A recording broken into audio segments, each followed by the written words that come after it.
നമസ്കാരം, welcome back to Malayali tech lab. ഇത് നമ്മുടെ SQL ട്യൂട്ടോറിയൽ സീരീസിലെ രണ്ടാമത്തെ വീഡിയോ ആണ്.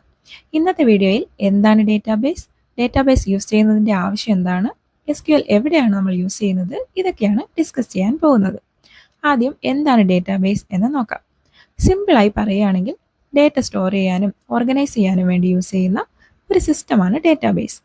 നമ്മൾ ഫോണിൽ കോണ്ടാക്ട്സ് സേവ് ചെയ്യുന്നത്, ബാങ്കിൽ കസ്റ്റമർ ഡീറ്റെയിൽസ് അതായത് customer name, account number, account balance ഇങ്ങനെയുള്ള ഡേറ്റ സ്റ്റോർ ചെയ്യുന്നത്. ഇപ്പോൾ യൂട്യൂബിൻ്റെ കാര്യം നോക്കിയാൽ വീഡിയോസ്, ലൈക്സ്, കമൻറ്റ്സ് ഇങ്ങനെയുള്ള ഡേറ്റ സ്റ്റോർ ചെയ്യുന്നത്. ഇതൊക്കെ ഡേറ്റാബേസിൻ്റെ എക്സാമ്പിളായിട്ട് എടുക്കാം. ഇനി എന്തിനാണ് ഡേറ്റാബേസ് യൂസ് ചെയ്യുന്നത്? അത് ഡേറ്റ സ്ട്രക്ചേർഡായിട്ട് സ്റ്റോർ ചെയ്യാൻ വേണ്ടിയാണ്. നമുക്ക് ഫാസ്റ്റായിട്ട് ഡേറ്റ സെർച്ച് ചെയ്യാം, റിട്രീവ് ചെയ്യാം, മൾട്ടിപ്പിൾ യൂസേഴ്സിന് അത് ആക്സസ് ചെയ്യാം. അതുപോലെ ഡേറ്റ സെക്യൂരിറ്റി, കൺസിസ്റ്റൻസി ഇതൊക്കെ മെയിൻറ്റെയിൻ ചെയ്യാൻ ഇതിനൊക്കെയാണ് നമ്മൾ ഡേറ്റാബേസ് യൂസ് ചെയ്യുന്നത്. ഇനി ഡേറ്റ ഒരു എക്സൽ ഷീറ്റിൽ സിമ്പിളായി സ്റ്റോർ ചെയ്താൽ പോരെ എന്ന് ചോദിച്ചാൽ മതി. 1, 2, 10 ആൾക്കാർക്ക് വർക്ക് ചെയ്യാനാണെങ്കിൽ അത് മതിയാകും. പക്ഷേ 10 lakhs ഓഫ് യൂസേഴ്സ് ഉണ്ടെങ്കിലോ, അവിടെയാണ് നമുക്കൊരു പ്രോപ്പറായിട്ടുള്ള ഡേറ്റാബേസ് മാനേജ്മെൻറ്റ് സിസ്റ്റം അല്ലെങ്കിൽ DBMSൻ്റെ ആവശ്യം. നമുക്ക് പ്രധാനമായും 2 ടൈപ്പ് ഡേറ്റാബേസസ് ആണുള്ളത്. റിലേഷണൽ ഡേറ്റാബേസും നോൺ റിലേഷണൽ ഡേറ്റാബേസ് അല്ലെങ്കിൽ NoSQL ഡേറ്റാബേസും. റിലേഷണൽ ഡേറ്റാബേസിൽ ടേബിൾ ഫോർമാറ്റിലായിരിക്കും ഡേറ്റ സ്റ്റോർ ചെയ്യുന്നത്. അതായത് റോസ്, കോളംസ് ഇങ്ങനെ ഒരു ഫിക്സഡ് സ്കീമ സ്ട്രക്ചർ ആയിരിക്കും റിലേഷണൽ ഡേറ്റാബേസസിനുള്ളത്. ഇപ്പോൾ നമ്മൾ ബാങ്കിലെ കസ്റ്റമർ ഡീറ്റെയിൽസ് എടുത്താൽ അതിൽ എല്ലാ കസ്റ്റമേഴ്സിനെയും ഡേറ്റ സ്റ്റോർ ചെയ്യാൻ വേണ്ടിയിട്ട് സെയിം കോളംസ് ആയിരിക്കും ഉള്ളത്. Customer name, account number, account balance ഇങ്ങനെ ഓരോ കസ്റ്റമേഴ്സിൻ്റെയും ഈ സെയിം കോളത്തിൽ തന്നെയാണ് നമ്മൾ ഡേറ്റ സ്റ്റോർ ചെയ്യുന്നത്. ഇനി റിലേഷണൽ ഡേറ്റാബേസിലെ ഡിഫറെൻറ്റ് ടേബിൾസ് തമ്മിൽ primary key, foreign keys use ചെയ്തിട്ട് നമുക്ക് റിലേഷൻഷിപ്പ് മെയിൻറ്റെയിൻ ചെയ്യാൻ പറ്റും. ഇതെന്താണെന്നൊക്കെ നമുക്ക് വരുന്ന വീഡിയോസിൽ ഡീറ്റെയിൽ ആയിട്ട് തന്നെ പഠിക്കാം. ഇനി നമ്മൾ റിലേഷണൽ ഡേറ്റാബേസിലെ ടേബിളിലെ ഡേറ്റ ക്വറി ചെയ്യാൻ വേണ്ടിയിട്ട് യൂസ് ചെയ്യുന്നതാണ് SQL. SQL യൂസ് ചെയ്ത് നമുക്ക് എത്ര കോംപ്ലക്സ് ക്വറീസ് വേണമെങ്കിലും എഴുതാൻ പറ്റും. റിലേഷണൽ ഡേറ്റാബേസസിന് എക്സാമ്പിളാണ് MySQL, Oracle, PostgreSQL ഇതൊക്കെ. ഇനി നോൺ റിലേഷണൽ ഡേറ്റാബേസസ് നോക്കിയാൽ അവിടെ ഡേറ്റ സ്റ്റോർ ചെയ്യുന്നത് ഡിഫറെൻറ്റ് ഫോർമാറ്റിലായിരിക്കും.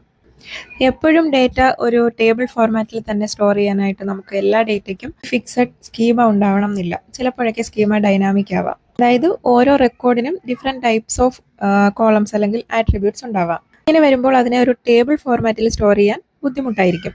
അപ്പോഴാണ് നമ്മൾ നോൺ റിലേഷണൽ ഡേറ്റാബേസിലേക്ക് ഡേറ്റ സ്റ്റോർ ചെയ്യുന്നത്. അവിടെ നമുക്ക് ഡേറ്റയെ ഡോക്യുമെൻറ്റ്സ് ആയിട്ടോ, കീ വാല്യൂ പെയേഴ്സ് ആയിട്ടോ, ഗ്രാഫ് ആയിട്ടോ ഏത് ഫോർമാറ്റിൽ വേണമെങ്കിലും സ്റ്റോർ ചെയ്യാം. റിലേഷണൽ ഡേറ്റാബേസിൽ നമ്മൾ SQL യൂസ് ചെയ്യുന്നത് പോലെ ഇവിടെ നമ്മൾ ഏത് ടൈപ്പ് ഡേറ്റയാണോ സ്റ്റോർ ചെയ്യുന്നത് അതനുസരിച്ച് കസ്റ്റം ക്വറി ലാംഗ്വേജസ് ആണ് യൂസ് ചെയ്യുന്നത്. MongoDB, Redis, Cassandra, Neo4j ഇതെല്ലാം നോൺ റിലേഷണൽ ഡേറ്റാബേസസിന് എക്സാമ്പിൾസ് ആണ്. ഇനി എന്താണ് SQL? SQL എന്നത് സ്ട്രക്ചേർഡ് ക്വറി ലാംഗ്വേജ് എന്നതിൻ്റെ ചുരുക്കരൂപമാണെന്നും ഇത് റിലേഷണൽ ഡേറ്റാബേസസുമായി ഇൻറ്ററാക്ട് ചെയ്യാൻ വേണ്ടി യൂസ് ചെയ്യുന്നതാണെന്നും നമ്മൾ കണ്ടു കഴിഞ്ഞു. SQL ഉപയോഗിച്ച് നമുക്ക് റിലേഷണൽ ഡേറ്റാബേസസിൽ ടേബിൾസ് ക്രിയേറ്റ് ചെയ്യാനും അതിലേക്ക് ഡേറ്റ ഇൻസേർട്ട് ചെയ്യാനും സെർച്ച് ചെയ്യാനും അപ്ഡേറ്റ് ചെയ്യാനും ഒക്കെ പറ്റും.